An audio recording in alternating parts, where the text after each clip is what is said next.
안녕하세요, 키위아즈입니다.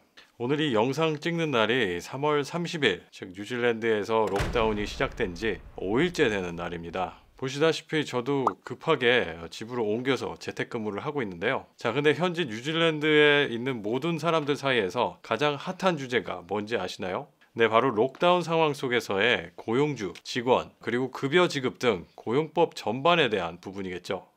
코로나 바이러스 때문에 뉴질랜드 전역에 대한 록다운이 시행되고 나서 그 기간 동안 대부분의 사람들이 갑자기 일을 못하게 됐습니다. 그래서 직원의 입장 혹은 고용주의 입장에서 이 상황에 대해 어떻게 대처해야 하는지 많은 혼란이 있었던 것 같습니다. 그럴 수밖에 없는 게 뉴질랜드는 사상 초유의 재난 상황을 겪고 있고 정부의 방침도 오락가락하면서 실시간으로 업데이트되고 있는 상황이라 대다수의 분들이 많이 헷갈려 하시는 것 같은데요. 그래서 관련 내용들을 우리 구독자 여러분과 함께 하나씩 풀어가면서 점검해보는 그런 시간을 가져보도록 하겠습니다. 오늘 전달드리는 내용은 법률 자문이 아님을 미리 숙지하시고 시청해 주시기 바랍니다. 고용법이 제 전문 영역은 아니지만 여러 가지 자료를 취합한 그리고 제 관점에서의 해석을 곁들인 내용입니다. 그래도 직원분들이나 고용주분들 모두 도움이 되실 만한 내용이라고 생각되어 준비했으니까요. 끝까지 한번 보시고 유익하다 싶으시면 주위에 널리 알려주세요. 내용이 평소보다 좀 기니까요. 따끈하게 차 한 잔 타서 드시면서 영상 보시면 어떨까 합니다. 저는 얼그레이트에 우유를 좀 타왔습니다. Cheers!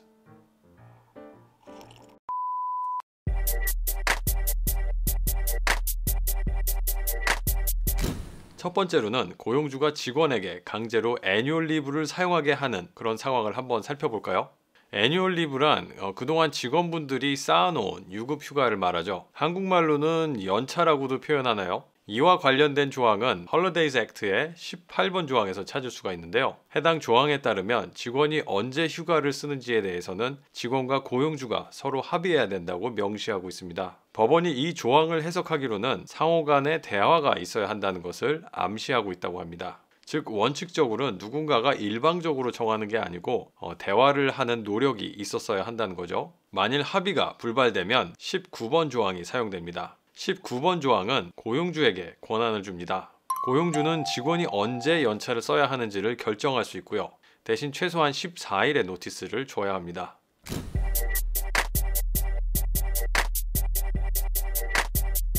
두 번째로 짚고 넘어갈 점은 여기서 말한 홀리데이즈 액트는 Minimum Entitlement, 즉 최소한으로 보장되어야 할 권리를 담고 있다는 점입니다.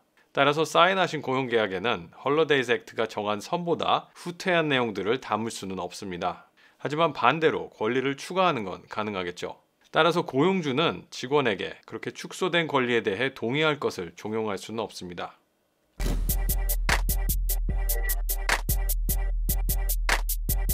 세 번째, 고용주가 무급휴가를 쓰라고 일방적으로 강제할 수 있을까요? 저희 사장님이 돈 없으니까 집에서 그냥 쉬라고 하시던데요?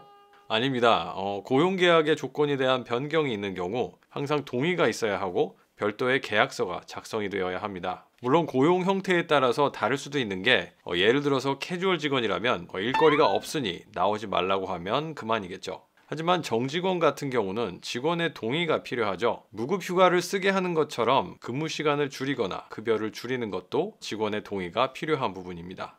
반면 동의를 하면 즉시 시행될 수 있고 또 노티스 기간도 필요로 하지는 않습니다.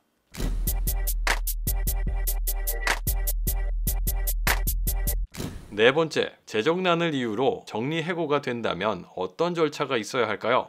일반적으로는 직원에게 회사에 문제가 발생했다는 부분에 대해 노티스를 주고 상호 간의 컨설테이션 절차를 거치죠. 그런데 현재는 특수 상황인 만큼 그런 절차를 시간을 두고 진행하기가 현실적으로 어려운 부분이 있습니다. 또 이런 컨설테이션 절차는 페어하고 합리적일 것을 전제하지만 주어진 상황에 따라 해석이 달라질 수 있다는 점을 유의해야 합니다.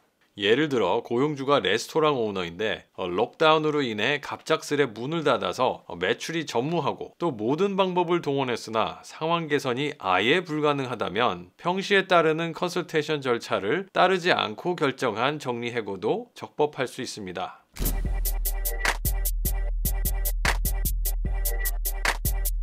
다섯 번째, 자 여기서부터 여러분들이 기다리던 내용이 슬슬 나옵니다. 앞서 언급한 모든 방법을 동원한다는 것을 보여주려면 최소한 인건비 외에 다른 비용을 줄이는 게 가능한지 여부를 검토했어야 합니다. 그리고 이번에 정부가 임금 보조를 지원해준다고 발표를 했죠. 만약 이와 같은 방법들이 검토되기 전에 이미 직원들을 정리해고해버렸다면 어쩌면 부당해고로 클레임이 걸릴 가능성도 있습니다. 다만 고용주가 보조금을 수령하게 되면 평소 지급하던 급여의 80% 수준까지 최소 12주 동안은 맞춰줘야 하는 의무가 발생하는데요. 만일 그 80%에서 보조금을 제외한 금액만이라도 톱업해주는 것조차 재정적으로 불가능한 상황이라면 보조금을 타기 전에 직원을 정리했었다 하더라도 정리해고 결정을 내리기 전에 보조금에 대한 검토가 있었으므로 정리해고의 정당한 사유로 인정될 수도 있습니다.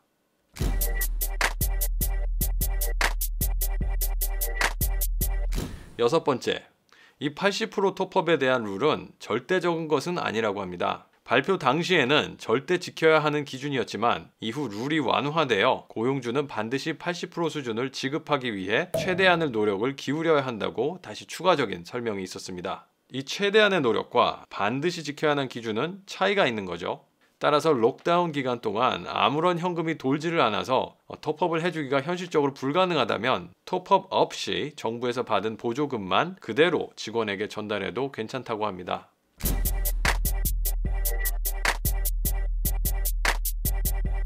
일곱 번째, 주당 20시간 아래로 일하는 파트타임 직원에 대해 받은 보조금, 즉 주당 350불에 해당하는 금액이 실제 해당 파트타임 직원이 받아가는 금액보다 많은 경우 남은 돈은 어떻게 처리해야 되는지에 대해 혼란이 있었죠. 정부에서는 당초 그 금액 전체를 해당 직원에게 주어야 한다는 방침이었으나 그 후 다시 정정하기를 평소 해당 파트타임 직원이 받는 금액의 100%만 채워주면 되며 할당된 보조금이 남는다면 다른 직원의 80%를 맞추는 데 사용해도 된다고 하였습니다.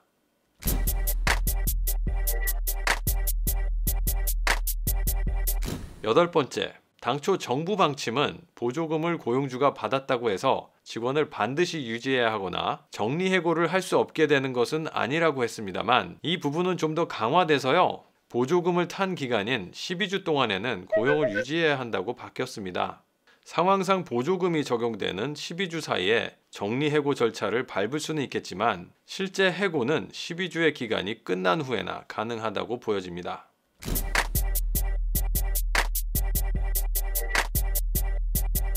아홉 번째, 코로나 바이러스 상황으로 인해 보조금 발표 전에 이미 정리해고한 직원들도 몇 가지 조건이 충족된다면 다시 고용하여 보조금 적용 기간 동안 보조금을 타서 지급할 수 있습니다. 그 조건이란 해당 직원이 2020년 3월 17일에 고용된 신분을 유지 중이었어야 하고요. 정리해고의 직접적인 원인이 코로나 바이러스 상황이었어야 합니다. 그리고 해당 직원에 대해 보조금을 신청한 적이 없었어야 합니다. 이런 상황에서는 다시 고용하더라도 최소 기존 고용 조건이 보장되어야 할 것이고 또 보조금을 타는 기간 동안은 고용관계가 지속되어야 한다고 합니다.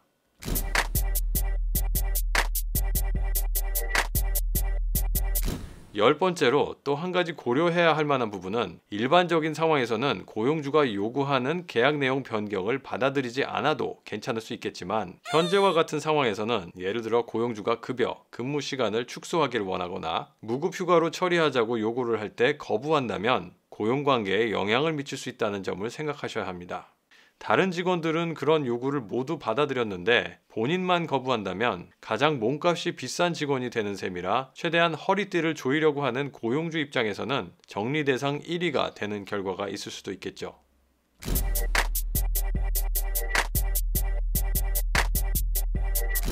11번째로 직원들은 고용주에게 보조금을 신청하라고 강요할 수는 없습니다. 그러나 앞에서 말씀드렸다시피 보조금 신청을 검토하는 절차를 생략하고 정리해고 절차로 바로 넘어가 버렸다면 부당해고로 인식될 가능성이 있습니다.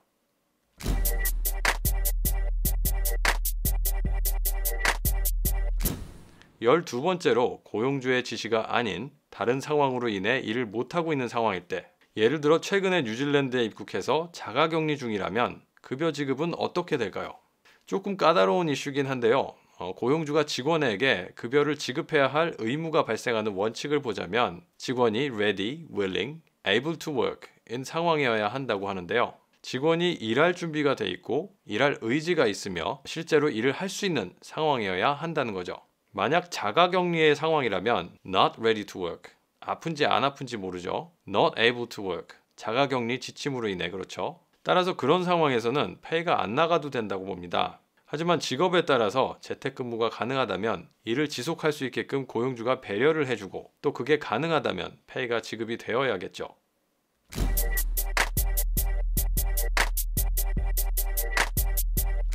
마지막으로 워크비자 홀더들은 어떻게 될까요?